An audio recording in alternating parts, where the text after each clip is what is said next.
We'll see. Indeed, been working a lot lately, but Yeah, I've seen that you're in the construction. That's right. yeah, injured my knee yesterday though, so got some time off. So might be streaming a lot more. Yeah, out there in the freezing cold in Canada, man. Yeah, it's like I actually prefer the morning because things are frozen as opposed to when it melts and it's just mud in the afternoon. It's like, Oh, okay. right. And so yesterday, what happened? Like, I got a bad knee, but like it was half frozen and half mud. So, like, my foot was both stuck and slipped at the same time. And that's like hit the ice and mud and jarred my knee. But that's Oh, the you should have tried Nathan's experiment in the mud while your foot was stuck. right. Yeah. Oh, that's how I get fired real quick. Oh, put that in your pocket next time your foot is stuck. Try Nathan's experiment.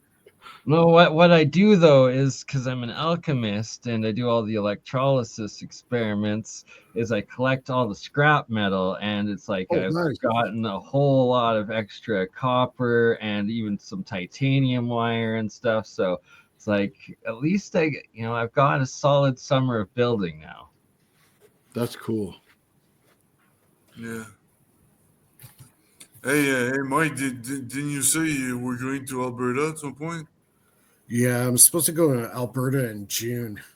You better. What time? I think first week or second week of June. The family is going. We're going. Make it second week, and then we'll keep you for the third week, and you guys can come join our meetup at the Medicine Hat Badlands and the Writing on Stone UNESCO site. Great camping sites. Yeah, I'll have to find out exactly where we're going, but yeah. I promise the kids will love Writing on Stone. It's like there's just kilometers and kilometers of cool pathways there, but a bit wild. Yeah, that'll be my first trip out to Alberta. Nice. Yeah. First thing you do a bush party in the wild over there. Bush party. Oh my god. It's been children. It's been 25 years since I've done that. Oh, get drunk and run around in your chonies in the snow. Oh, no, this is summer, June, right? That's like the summer solstice. Like it's almost like it's close to like 20 hours of sunlight then. Like it's pretty wild. I'm almost convinced that Canada gets no sun. Yeah. Every time I see you guys take pictures, it's always cold and snowy. Yeah, that's for the 6 months of the year of the winter. Then we have the 6 months of the summer where it's only sun. And oh god, the birds are chirping at like 4 a.m. as it comes up. It's pretty crazy. Yeah, it's the springtime right here, so all the people are kind of unfreezing right now. So all the shows are starting right now. It's pretty cool in springtime in Montreal. Yeah, like by the end of June in Toronto, the sun will set about 9:30 at night. So we got a pretty long day at that point. Nice. Yeah, it's kind of weird. 9:30 at night, and it's just starting to go sundown. But then in the fall, it gets so bad. Like by the time, I guess about the first week of December, the sun's setting like before 5 o'clock. That really sucks. When you have a short daylight hours. Yeah, I live in California. We don't get seasons out here. We get rain once in a while. That's it. The rest of the time, it's always sunny. Right, that's wild because here it's like literally 4 or 5 months of the year straight winter. Then we get a month of spring. Then it's like June rainy season for like a month. Then it's like fire season. Then everything falls and then it's frozen again. Yeah. Well, we get the fire season, all right. We barely have time to say hi and then it's frozen again. Yeah. Right, very, very short growing season to say the least, where you got all year round down in California. If it's not on fire and you get rain. You guys would be taking those big what do they call it? The metal containers, and converting them, insulating them, and building your room in there. Go vertical with it. You know what I mean? You pull them out like they're shelves, right? You just grab one and you pull it out. You look at all the plants. You put the shit back in there. Oh yeah, right. For like agriculture, doing the hydroponic stuff. Yeah, all that stuff. Greenhouses here because it's crazy. Actually, that's something I really do want to get into. Trying to do this summer is build another one, but there are lots. Now that things are thawing and we can actually go outside again and work outside again, I'm gonna be trying to do maybe every Saturday, working, trying to take apart a couple microwaves and some motors and stuff to get the coils and do some coil building workshops. If you Nice. guys are down for it or something, and then also want to launch the first episode of the Burn Conference, the Breakthrough Energy Research Network online conference, and would love to have all of you guys there for the founding episode for sure. Nice. I appreciate that. And vice versa. Great work that you're doing. Sounds good. Nice. When is that going? When is that going down? We will aim for April. Hey, Jeremiah. Good. Yeah, Jeremiah's in the chat. Absolutely. Gotta have Jeremiah on as well. Mike, how are your batteries doing these days? Are you able to talk about that? It's good, sir. Oh, you're muted, Mike. He's on mute. Sorry. Yeah, I'm under NDA. I can't talk about that stuff, especially what's on the inside. Concepts and ideas, but as far as what I'm actually doing inside, I can't talk about it. Fair enough. Under 2-year NDA. All right, so you heard that all here first. 2 years, so it'll be season 2.5 of the Burn Conference, where we will have Mike talking about his batteries. But until then, Well, 2 years, you got to minus the time he's already had. Yeah. Oh, so 1.5 years, right? So the end of Year and season a 2. Dun, dun, dun. There you go. Yeah, well, let's just say I'm working with a lot of graphene right now. So, Yeah, please I'm do actually- tell what you can, because yeah, here, hold on a sec. right, just gotta poke and prod, and then we get as much as we can. So I'm doing ultrasonic exfoliation. So I'm actually creating my own graphene. So I get my new ultrasonic cleaner on Sunday. So I like to hit this for about 48 hours. So you use 75% isopropyl alcohol or acetone, and then 25% water. And then you stir it up, put it in the ultrasonic cleaner, and just zap it for about 48 hours. Nice. And you get a very, Nice. very high grade of graphene. So I've done some tests with it. I'm getting excellent results. Energy density is like really, really high. So Appreciate the update with that. Yeah, all you need is any kind of carbon source. It could be charcoal, it could be lead from the pencils, activated carbon you could use.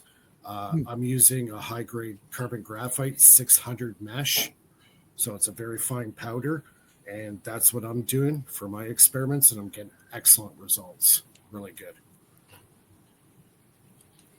Nice. So I'm the gonna reason have why to I try use making- So for a bonding, if you want to just like put it on surfaces and let it bond, you can use like a Varsol or a shellac for finishing tables. Just a couple drops in it. Doesn't take much. And then stir it up really good, and it'll adhere to surfaces really good and dry, and still have the connectivity that you need. So I'm trying to get mine down to about 10 ohms resistance. When I get it to 10 ohms, then yeah, I've got a good product. So Nice. Appreciate that. So, I myself am going to try what Mike said there. Oh, with maybe some charcoal to try making a little bit of graphene, as I do have some experiments I've been wanting to do Yeah. with graphene for a while. Yeah. So, heat it up really, really, really hot. So you got the charcoal like glowing hot. And what you do is you throw it into a bucket of cold water. Boom, you get your carbon. So that's what you want to do. Yep. Awesome. So how long does it take to create the graphene again? To get a decent result, 24 hours. But if you want to get a really good result, 48 to 72 hours. Oh yeah. Yeah. So It's not weeks, it's just days. yeah, it's a bit of a long process, but it does work, and it does work really well. Yeah. Okay, I understand now. I got an idea. No, I'm just kidding. Yeah. You see the light over his head, Bernie? Like, go back for a Right? minute. Like, Yeah, I just had to come in and prod a little bit now. Oh, look at that, right? Boom.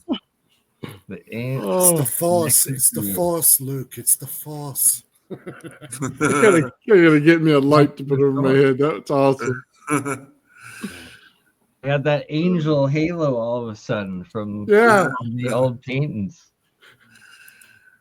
That big light bulb that appears. The light bulb went off, Yeah. right? Anytime you have the idea, you just got to put your head down. And the light That's goes right. on.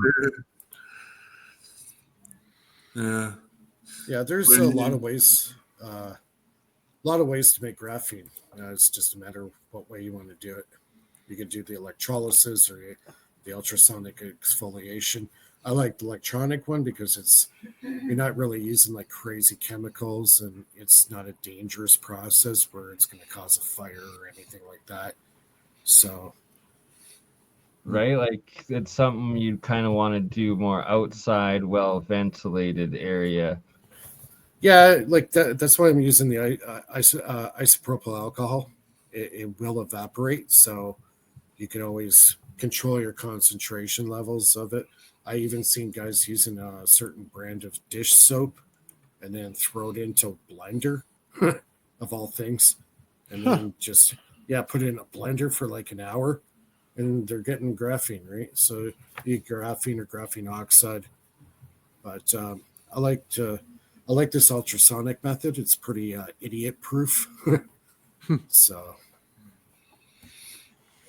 Yeah, and it's like you said, the less chemicals, the better. That's also why I like my electrolysis method with monoatomics as a point, like where it's just salt water and electricity, as opposed to dealing with all the acids and washing and different reactions, byproducts that come out of it. Well, what I like about the acetone or the isopropyl alcohol, eventually that evaporates, so all you're left with is the graphene in the water. For sure, So, but isopropanol very flammable in a gas state as well, where it's like Sure. got to make sure it is in a well ventilated area. Yeah, for sure. Yeah, that stuff stinks, man. Yeah, the acetone I think is worse than the isopropyl. Oh yeah, acetone. Oh, right, like all of the chemicals. Isopropyl, I don't really notice it too much. You have to put your nose right up to it, but the acetone, yeah, that stinks. It's like turpentine. Wow. I smell that stuff from across the garage, man. Yeah, it's pungent. Yeah, definitely. Not as bad as that muriatic acid we used to clean the floors with, man, in the big shop I had. You go in there, you have to ventilate everything, fans everywhere, stuff gets in your lungs. It's horrible. Yeah, got a good chat going Agreed. on. So I I'll gotta be get working on that. Jim. Yeah, I've been like really focusing on the graphene, and that really helps the charge density of a power cell. So, and supercapacitors. Actually, Laser Saber did a really good supercapacitor, and he was getting quite a bit of current coming off it. So he would get a sheet of aluminum. You put his layer of graphene on it, and while it's still wet, you'll get activated carbon, put it in the blender to get it really fine, and then sprinkle it over top of that sheet with the graphene on it and let it set. And then he would put a separator, or sorry, some sulfuric acid or whatever it was, and then a separator, and then another plate on top with the same process done and sandwiched together. And there you go, you got a super cap. So he made big ones. He made ones that I think were like 10 inches diameter. Oh yeah, they're running motors for well over an hour. So Nice. Yeah, I wanna, my intent and purpose for making some and applying it to my experiments is the aspect of the LENR and developing it and getting that high density on the electrodes, and the ability. use carbon electrodes. Buy the carbon rods off of Amazon, and those are great for electrolysis. So you can attach anything to the carbon rods, and they make a great anode material, anode and cathode.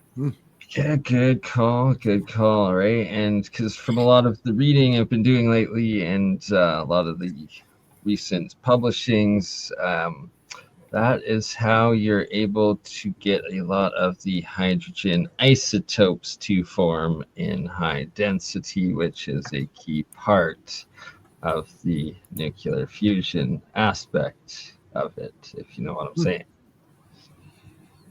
Have you, Bernie? Have you done any like electroplating, anodizing? Yeah, so that's one form that I've discovered how to do, is that once you get the water fully saturated with the metal that you're putting in as the anode and creating, and it's dissolving, once it becomes super saturated, it then both will precipitate as both the monoatomic state and then eventually the oxides, but also as the metal itself, as this thin crystal sheet, like super metal layer on the glass it forms and condensates on.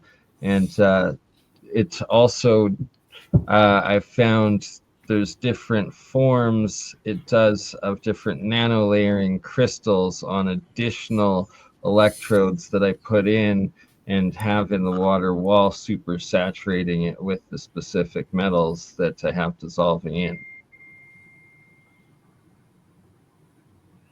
Hey, Bernie, do you put a special frequency in there when you break these things down, or just run it as electricity?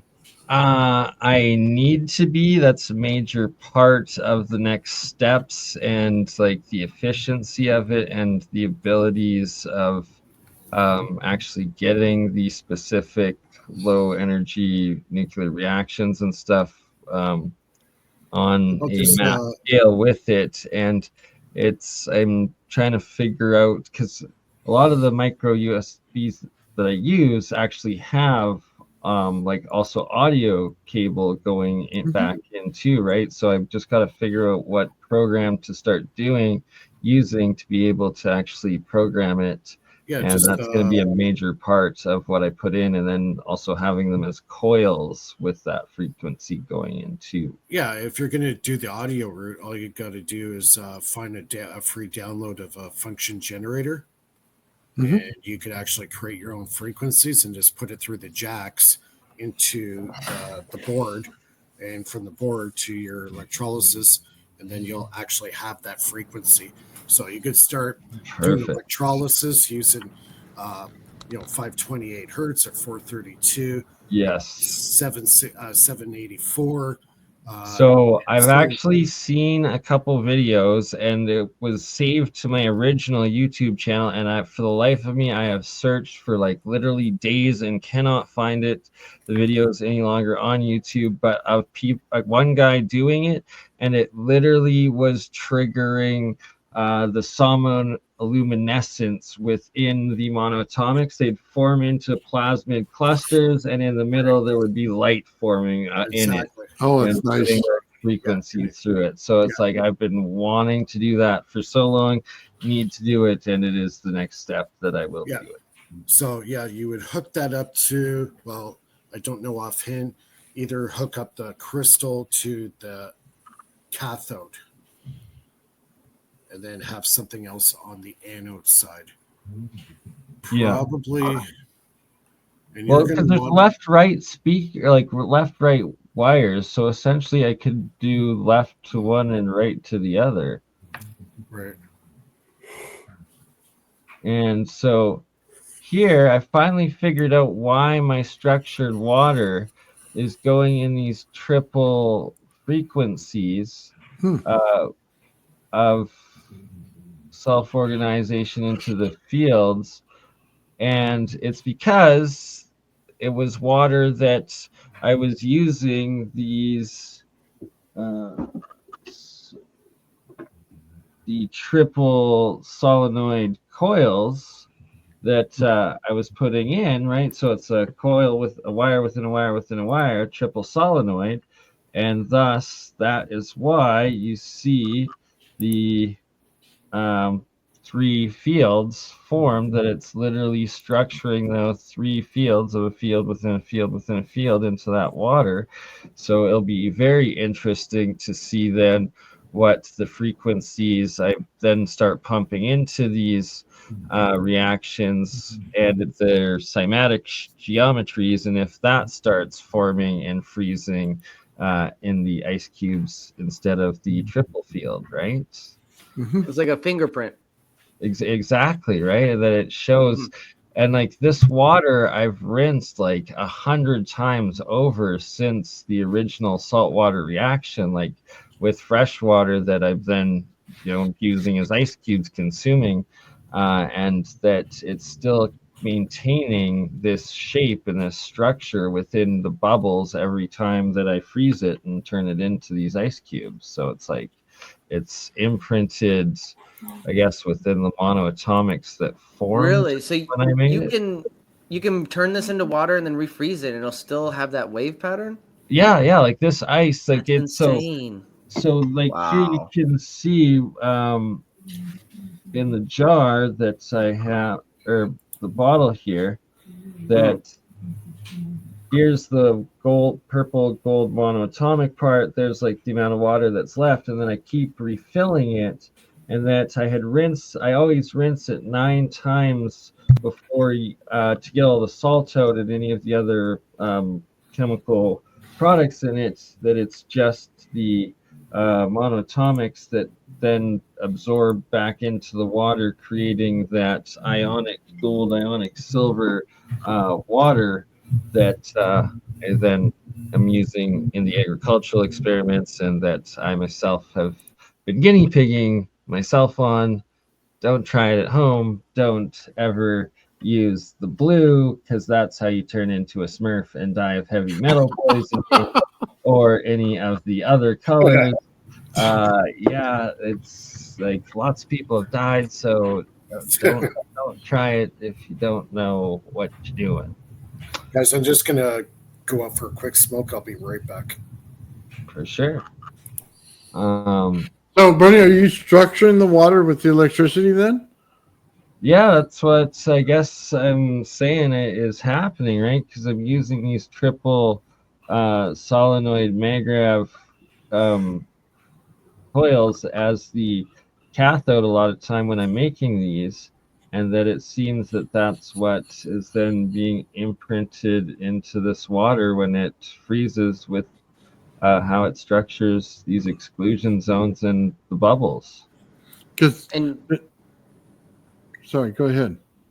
oh no, I was gonna say, and you said like by using a specific frequency, you can imprint or program for a specific application. Yeah, exactly. So then it's like I'm sure that the cymatic frequencies, like the specific geometries, all those different sacred geometries that you see of the different solfeggio frequencies and other notes, that I'm postulating or predicting that the cymatic geometry of the frequency that I put into the electrolysis reaction, while making the monoatomic or doing the electrolysis imprints into the structure then of that water, and that is the geometry and shape that should then be frozen afterwards, potentially. And the key part of why you put the specific frequencies in, and what I also predict, and is that if you put in the resonant frequencies of the specific metal elements that you are using in the reaction as the anode and cathode, and that when you have the anode, it gets into this red and then pink crystalline state that Isaac Newton speaks of and says that one metal can be transmutated into another element, that when you put in the resonant frequency of the next metal that you want it to transmute into, and if you have it, so for gold you would use, is it tungsten that's one off, I believe, and that then when you get it into that pink state and put in the resonant frequency of gold, the hydrogen that is forming off of the atomic hydrogen specifically that's forming off of the electrolysis reaction will then be able to like bond in with that metal when it's in that state. And that these metals, like when they're in these transmutational states, when it's in like the blue, the green, and the red states, they're actually like jellified. So it's like that it's in this cool liquid state that the oxygen or the hydrogen can easily absorb into, and that it's then that resonant frequency, the cymatic resonant frequency structure of that next pure element up that you want it to take shape into, that it will then recrystallize and solidify that element into with the atomic fusion that happens in it, essentially. So hold on. Makes sense. There's a Oriental gentleman that did frequency and water. Yes, Maximoto, I believe. Yes. So when you're making snowflakes and stuff like that, when you put the geometry in there, that's what you're going to start to get in there. Instead of just the coil waves, you'll start to get the shapes of like snowflakes and stuff. Yeah. It's like structuring water, the fourth state of water or whatever they call it. When you structure it, Yes, and sir. you put the fractals. Yeah. Yeah. So yeah, you got some cool stuff going on there with that. I would watch his stuff, man, and try to figure that out. I've looked a lot into Maximoto's work, but yes, I do need to go deeper into it. We should do a series together on it, old man. Yeah. Well, the fractal geometry is awesome, man. When you can start putting the fractions together to build it, and then you can start building more than one frequency, and depending on the structure you're looking for, 5 frequencies, 6 frequencies, so to build it just like a crystal, and then you can really get the shape in there for the snowflake that you're looking for, or if you're looking for that. Yeah, it's the specific crystal geometry, the shape of the metal elements, right? Because they're on the different octave scales, as Walter Russell shows, and that it's when you put in that right harmonic, that right frequency, and it like shifts it over, but it's each one is on a different geometric crystal density along the lines of the Platonic solids, where your first is 3, your second like the 4, the 5th, the 6th, the 7th sort of thing, and that it's like it goes up and down into it, and that by putting that right harmonic frequency into the metal while it's in this gel-like state in the electrolysis in the water, that it's able, by putting that frequency in, it triggers the crystallization, the solidification, where you're getting the phase shift back into the solid state without using or needing this mass energy transfer. I would like Yeah. to see like maybe I know microscopes are a little expensive, but maybe like a magnifying glass if you can get like a big one and then put the ice underneath like a light so we can kind of get like Yeah. a close up look of it. Absolutely. And Hey, so what I have on right here, just while it's still up there, that's these triple solenoid copper coils, and that's sealed, suspended in a jar at room temperature, where they're in this pink red state, suspended, active for like about 8 years now that it's in this, and it's like so it's this potential hot or like energy active state of metal, and that I predict that it's probably a hydride compound or hydrate, like where it's more hydrogen uh, like bond sort of with the metal that forms, as opposed to the blue oxides that also happen in Oh, is the that what's blue at the top? state. The blue stuff? Yeah, It's the a pretty blue and the color. green is there's the blue and the green oxides. So it's like probably one, and then the green's probably two or three, or might be an oxide and hydride. It's like that's why I need to get all of these tested, but it's that I've in with every metal that I use with the pure metal elements, both as anode and cathode when doing it, that I get them into these same colored states and suspended in them indefinitely. All right, Mr. Mike, what you showing us, sir? Ooh. Oh, and you're muted, Mike. Sorry about that. This is the Hutchison crystal power cell. Here, I'll just shut the light off so you can kind of Ooh. see the light here. Yeah, I love this thing. So instead of using, he was using the copper cups. I decided to buy the ingot graphite molds that you use for like doing like pouring silver and gold and stuff. So I took that and I put the alum with the magnesium, and you got the anode and cathode. Uh, the anode is the graphite, and the cathode is where the magnesium is. And all you have to do is just put water in it, and you got power.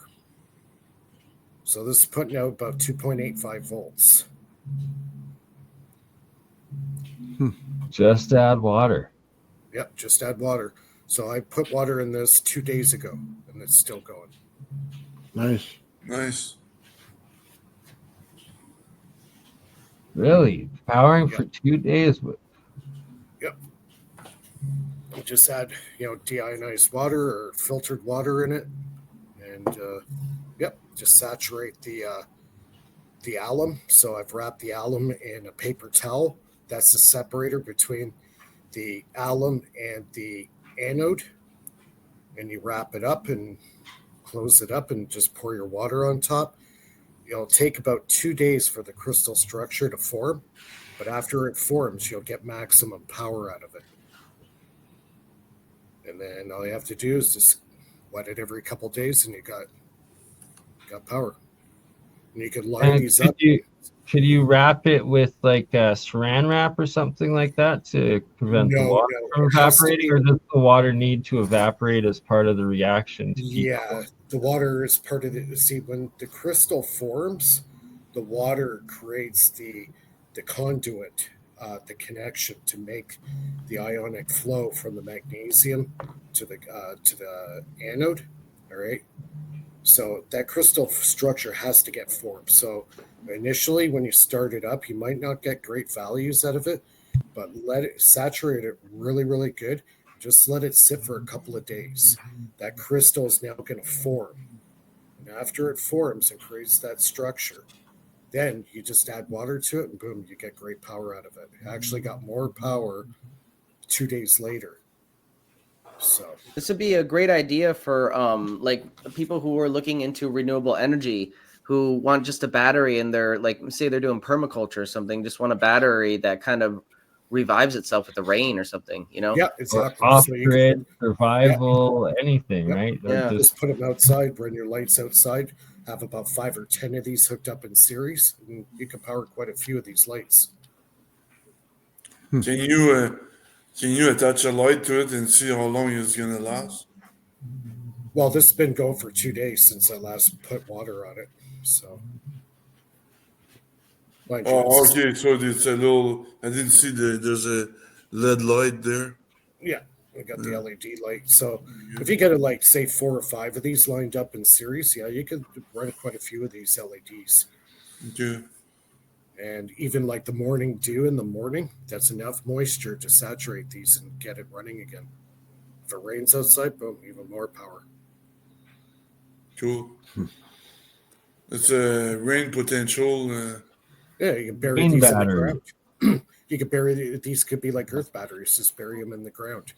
And just the Cool. natural moisture from the ground will keep them running. Nice. But it never rains in California, so Nathan is gonna Yeah. Well, Yeah. I guess you got to be by the ocean or the morning mist. The morning mist. I'll give it some morning mist. Yeah, I'm sure you would. Yeah, all you guys with your potty thoughts in the live chat. Oh, Yeah. man. Yeah, I wonder what beer would do. Yeah. Yeah. Guess One there's only drop one for way to you, the find rest out. for me. Beer give it power it stronger, or does it eat it away and make it less? Right? Yeah, that's science. You're gonna have to try. Well, that's the beauty of using the alum. The alum protects the magnesium. That's what Bendini found out. Experimenting, use alum, and your magnesium will last for a very, very long time.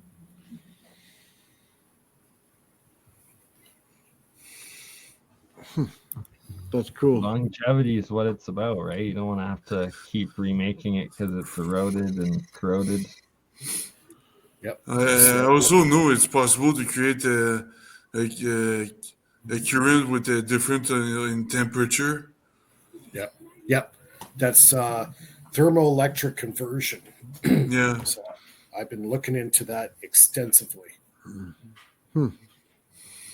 Because in Canada, it's pretty during the winter. It's pretty cold on the surface, but if you go deeper, it's much warmer. So there's a huge difference in energy, in temperature there.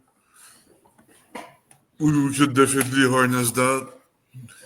Tell Trudeau to make a move before he leaves. Yeah, it costs you a ton of money in Canada to get thermal put in your house, dig all the Yeah. holes and stuff. Yeah. Pretty Here we go. The expensive. holes again. Dig It was big just- holes. I wasn't going there, man. I was, You're unconsciously going there. yeah, I was thinking Mike Holmes, not John Holmes.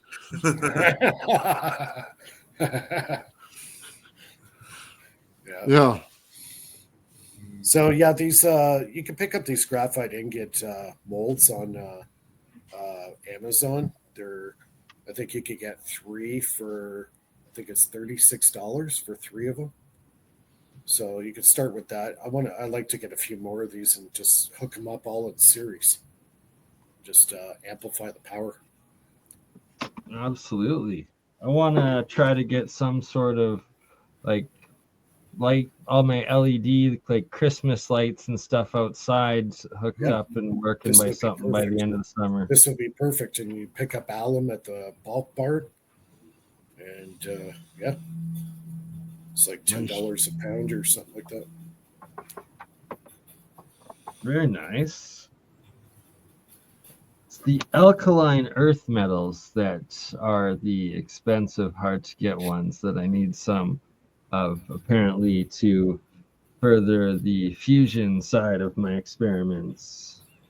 Yeah, I've been working with a lot of the reactive metals, so you got to be careful, especially if you're want to experiment with potassium. It's highly reactive, actually Yes. explosive. So, yeah, that's something you got to be careful with. With the sodium, potassium, is that? Oh God, yeah, we're Yeah. we're Yeah. talking boom. Oh yeah, I saw what was it? Some guy on YouTube. He grabbed. Oh yeah, he had a block of sodium, and he decided to throw it across the river, like you know how you skip rocks across the water. Yeah. He threw the damn thing. I should try to find the video. It's hilarious. It's like a size of a hockey puck, right? Yeah. Skips it across the water, goes boom, boom, boom, Oh, bomb. Nice. And then it blows in the air and comes back down again, hits the water, and then explodes one more time. Oh, Nice. man. It was wild. It's like a grenade that blows twice, you know? Yeah. Yeah, it's like C4, man. Yeah. and Nice. just potassium on water. Potassium or sodium. Sodium, I think it was that he used. Yeah, pure Huh. sodium. Yeah, highly, highly reactive. Creates a lot of heat. So, like Wow. the key, the big hurdle with a lot of the battery technology right now, what kills the battery is the dendrite growth. So, if you start using reactive materials like potassium or not so much magnesium, but potassium, sodium, cesium, all those guys there, they'll create heat, and it will start burning into your sacrificial cathode, and that's when you get the dendrite growth. And eventually, if the dendrites get big enough, they'll short the battery out and kills the battery. So, yeah, you have to be very careful in the balances of elements that you're using. So, like the last basically 8 months, I've been experimenting with pretty much every element I could think of. And some have good effects, some have detrimental effects, is how you use it, right? And the dendrite growth, definitely an issue that you have to overcome. So that's all part of the R&D I've been doing. Very nice. Crash course in brain surgery. Yeah. Mike Faraday 101. Yeah. Yeah. So, you guys want to continue, or you want to call it a night, or how's everybody doing? I'm probably gonna call it a night myself. You guys can continue if you want. I gotta get up early in the morning. Unless you have a gamma ray lasers, we'll continue. Otherwise, I'll call it a night. Yeah. Well, we did a good stream. We went overtime tonight. That's cool. We had a really good live chat tonight. Thanks a lot, chat. Don't forget to like, subscribe, and share the channel, as well as Bernie's. I also have a members. If you haven't become a member, you can also become a member of the YouTube channel. And also Bernie as well. Yeah, I got a pushing 500 videos on my channel, plus all the live shows that we've been doing the last couple of years. I started off with Bernie, and he's on again tonight. It's been a while since we actually did a show together, so that was much good. love, Mike. Thanks for having me, and I'll try to make it on time for next Friday. As been doing an awesome job, consistent every Friday, and got to hop on with all you guys more. And I should have the 0 Point Energy Part 2 video out by next Friday, along with the Part 2 guide for everybody to follow along how to, replicate my experiments to the T. Nice. Yeah, now work on that new LC circuit. Oh. Hello, Nathan. Don't forget old man Bill. Nathan, Like, dude.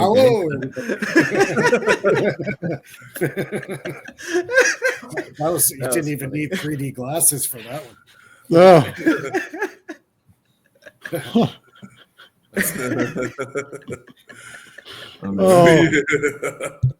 Always gotta have fun, huh?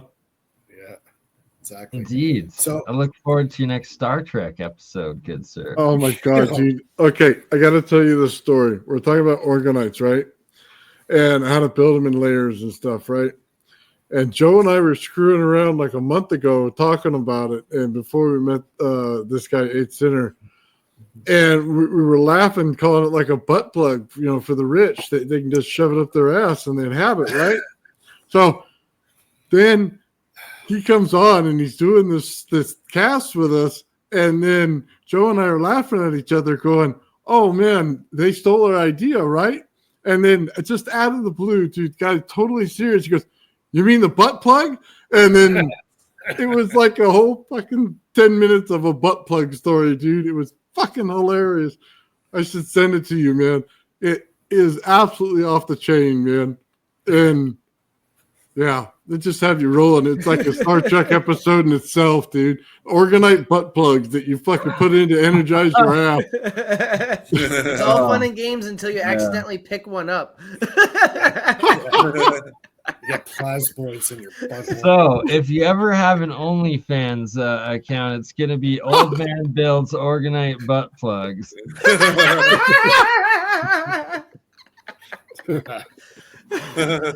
Oh my God, god, you guys dude. are funny. You're good. Love you guys.